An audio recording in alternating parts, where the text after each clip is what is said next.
If you are a living and breathing human being, then you were made in the image of God.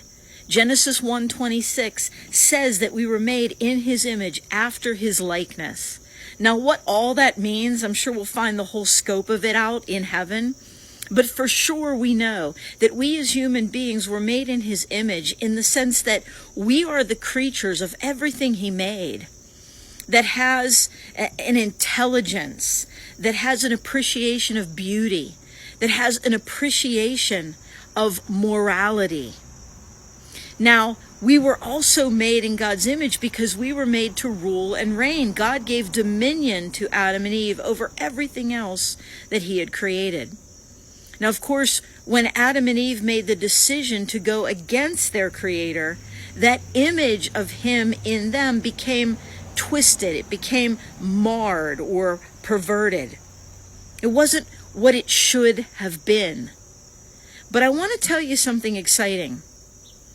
We can be restored to the image of God. We can be restored to an understanding of morality, toward a growth in our ability to think, toward an appreciation of what is truly beautiful, and toward being the people that rule and reign over the coming new creation. But that could only happen through Jesus Christ. You see, Genesis 1:26 says that God created us in his image, but Romans chapter 8, verse 29 tells us that because of Jesus, we can get back to the real image of God.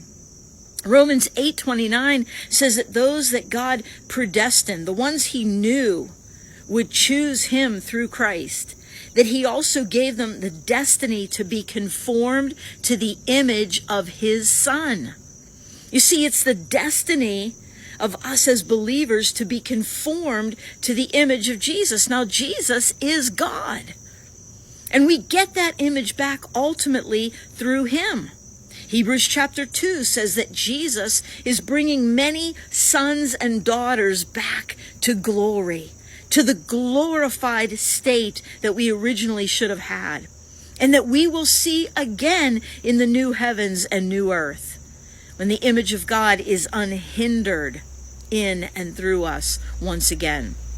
But that can only happen through Jesus. And that's why the devil and the world wants to minimize who Jesus Christ is. My friend, he is the God-man. He's God in the flesh. And through belief in him, you can be restored to the image of God.